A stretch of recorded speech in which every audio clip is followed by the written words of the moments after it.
and welcome back to Todos Santos. So over the last couple episodes, we've been working on this eastern end of downtown. We made that interchange, we made a roundabout, we made a little neighborhood, and filled it in with a couple of fun projects, like the metro construction site and the high school from last time. But this has left quite a few gaps. So today we're going to be going back, filling in those gaps with parks and development and that sort of thing. And then we're also going to be plopping down quite a few high-rises, because I had initially put down, you can see these 1, 2, 3-story buildings, plus a couple of mid-rises. And I thought that having a neighborhood so close to downtown, whether or not that's realistic is beside the point. I think it certainly could be realistic to have low-rise development so close to downtown, but I basically just wanted to have high-rises here. And I have a lot of these cool high-rise assets that have not been used yet, because I've acquired them since we built downtown last. So I wanted to see if I could fit them in here. And we basically just end up making a fairly high density residential area with lots of high rises and apartments. And we just sort of end up setting the stage for the kind of development that I'd like to do in an area like this, a little bit more of like a middle class or upper middle class neighborhood. And kind of like the way I've been evolving how I build the low-density neighborhoods, this is kind of my first try of making a really high-density neighborhood that fits the vibe of Todos Santos and fits the sort of development I want to have here. So it's definitely not perfect, but I had to start somewhere. So this is what we get. And, again, whether or not it fits the vibe is one question, but I do end up really liking how it looks. And I think it just gives kind of a nice... It really feels like a neighborhood, I think, when you look at it from afar, because you kind of have downtown, and you have a dip in the number of tall buildings where like the high school is and the construction site and everything in that low-density neighborhood next to the toll booth. And then you have this neighborhood rise up on the very eastern tip of downtown, which makes sense because it's shoreline here, so it's going to be quite a desirable area. This will eventually be sort of like a touristy plus wealthy residential neighborhood. So I figured that would basically mean high rises in a city like this. So that's what we're going for. And the biggest regret I have with the way I built this, and it's very easily fixable and it's not, a huge issue, is the buildings are too close together. And as I've been now going back and looking around at San Juan on Google Earth at the higher density areas, there's a lot more separation between high rises, and there's usually at least a little skinny area for like parking or a little bit of green space or just basic access to the bottom of the building. So that's something I've since gone back and fixed, so hopefully you will see that the results of that in the cinematics. As far as the actual buildings I'm using, I'm trying to go for as close as I can get to looking like the sorts of buildings you find in San Juan, which as far as I can tell, just from looking around on Google Maps, the high-rises are pretty much predominantly white buildings. And then you have, of course you have a mixture of beige and brighter colors. It's not like every building is just from a cookie cutter, but there's definitely a lot of similarity. And I assume that a lot of them are bright for the same reason that a lot of the roofs are bright, like I mentioned a few episodes ago, just to keep them from getting too hot. And so I'm trying to use assets that are either like that or can be recolored to give that vibe, to give that look. What is that semi doing there? Did you see that?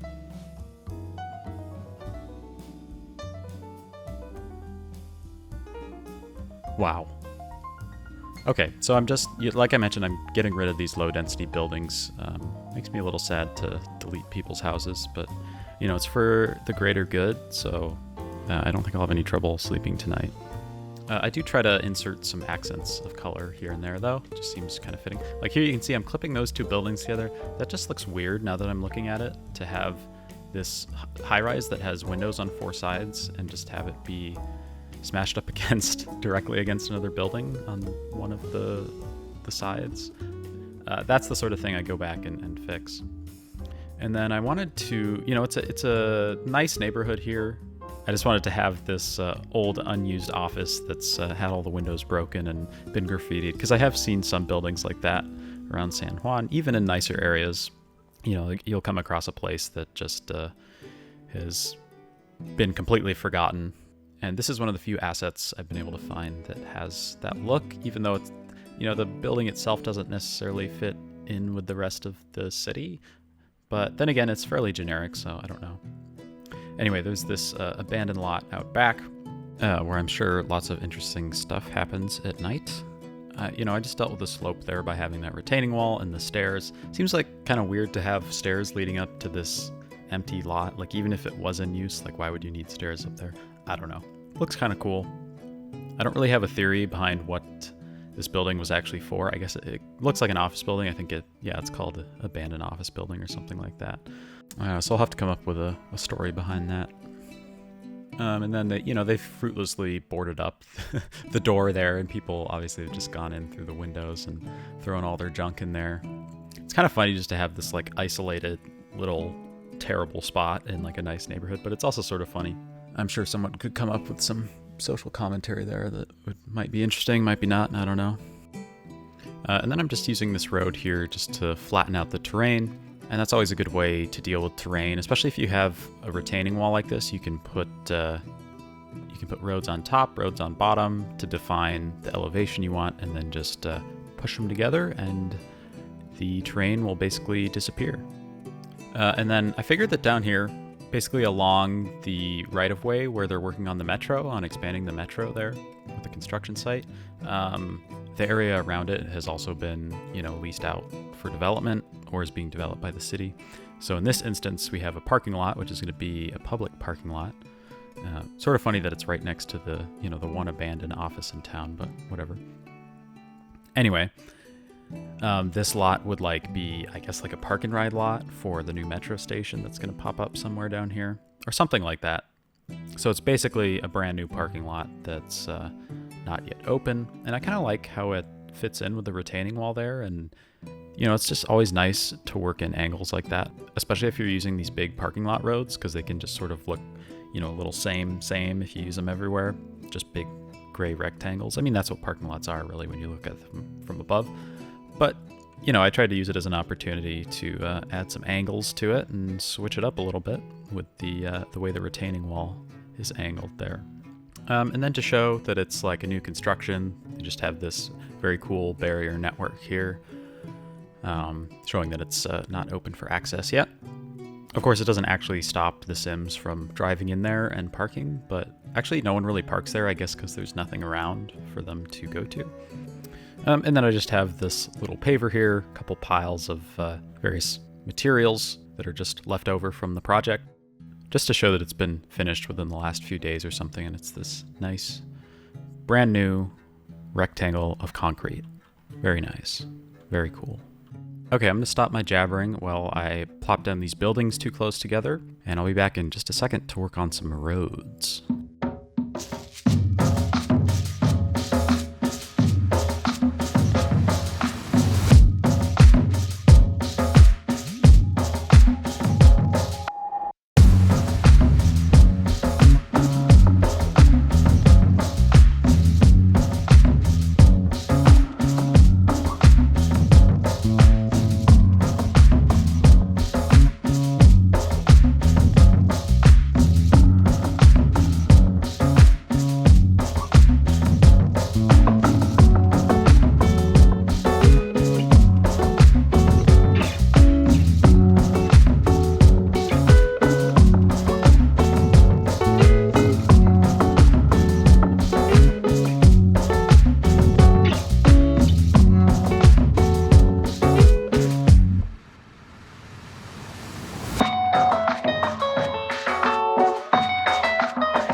All right, now we're getting started on decorating this very strange intersection, which I'd like to describe my thought process for right now.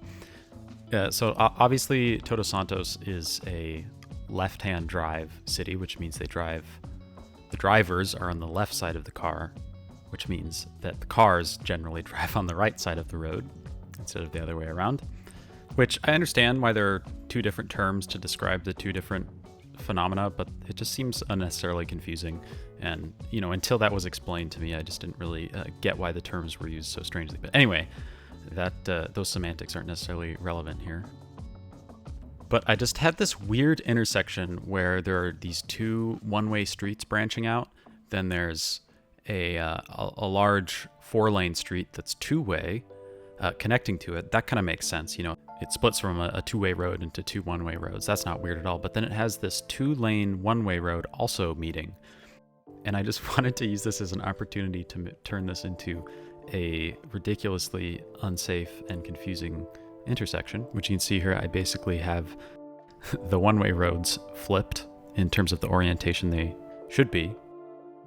Obviously, I could have just flipped them and had the one-way road on the right here be for the right-hand traffic and the one on the left being for the left-hand traffic. But no, I wanted it to be weird. So I just kind of rolled with it and used it as an opportunity to make this weird intersection with some weird markings. So I'm just going to keep it in this very strange form. And I kind of like to have weird little quirks of the urban development in this city.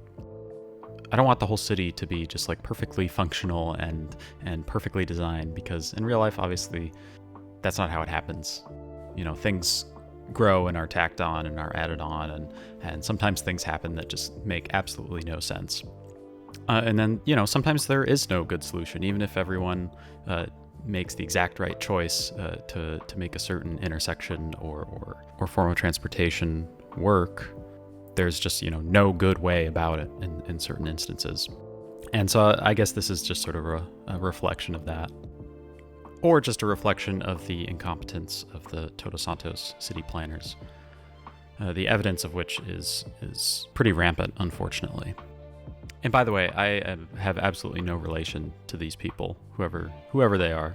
And now I'm going back to the interchange that we made a couple episodes ago. And because this is... Ooh, there's a bit of a traffic jam there. Oh well. Because this is basically one of the entrances to the downtown, I wanted to have it be kind of nice with just some simple beautification projects around the interchange with these little parks and pathways and some greenery. Of course, there are also those damaged areas there, but that's beside the point. You know, even like the really nice areas aren't going to be perfectly maintained all the time. And then I kind of wanted to have this look that the area around the construction site has been either cleared out or has just been undeveloped for a while and so there are various areas that are just completely covered in dirt. And then there's like this area here where there's been so much activity going around that like the corners of the grass and everything have been worn away and it's clear. But then there is this overgrown patch where they just haven't done anything particular to prepare it for development yet. Although it'll probably be turned into a park or some sort of development eventually. Kind of like this area next to the newest stretch of metro track between the track and the roundabout there. I figured this would get a lot of traffic of people going to that metro station, which is like, I think it's the second biggest downtown metro station, or at least the second most used. So there's a little bit of a park there, and then I get distracted and I decide to put down a billboard there for some reason. And by the way, that billboard is awesome. It's a billboard for the original Arrowhead Junction trio, Strict Toaster and Flux Trance and Fresh Popcorn. That was like my favorite series back in the day that really got me interested in playing this game in a detailed way. Such a cool series. By the way, if you haven't seen it, it's basically a small town set in the southwestern U.S. And it comes with all the sorts of interesting builds you might expect to find in an area like that. All right, anyway, I'm just trying to sort of beautify this area, like I mentioned, and make it somewhere where you wouldn't mind, you know, even though you're in the middle of all this development, all these roads, this big roundabout here, it's not somewhere you would mind just hanging out for a few minutes while you wait for a train or for a taxi or whatever. It has those really cool palms there. Those are super tall. I don't know if they're like unrealistically tall, but they kind of look like that spindly look they have. Once again, I'm really crushing these buildings together, which, I mean, it's not unrealistic to have wall-to-wall buildings at all, but it just, there's something about this area that it just doesn't quite feel right to have this long of a row of buildings like this. It feels like it needs an alley or something like that, or just, a different sort of placement of the buildings. Oh, something I should have mentioned when I was working on that weird intersection before. This is the very last episode that I recorded without node controller and without intersection marking tool. So next episode, we're going to be using those, but it was my first try with them, so I hope you'll go easy on me. But I think we do something kind of cool with it. So I'm definitely looking forward to doing that, and also to being able to stop talking about how I don't have those mods. Because now they are a completely central part of my mod list, and I'm never, ever going to uninstall them because they're so good. They're just so good. And then I'm just struggling here to kind of deal with the slope and fill in the gaps between the buildings, which are two of, I'm not going to call them my least favorite part of building this city, but they're definitely, it happens so often that I get little areas like this with slope and gaps all in one, and it just gets kind of old.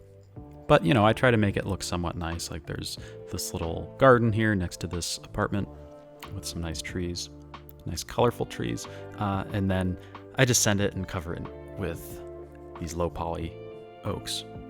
So yeah, end of an era, node controller and intersection marking tool, probably the two biggest mods in terms of how much they change the game, at least for the way I like to play it, because I do like to have detailed roads that look cool and have cool markings and give you the ability to deviate just from the vanilla look of intersections and highway exits and that sort of thing.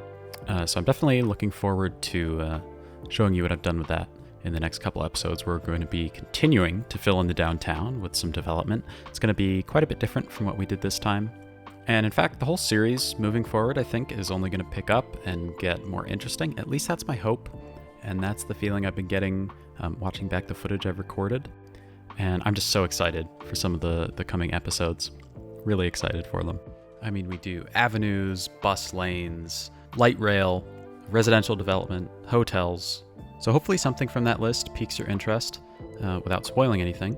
But either way, this is the end of the episode. Thank you so much for watching this episode of Todos Santos. I can't wait to see you on the next one. Bye.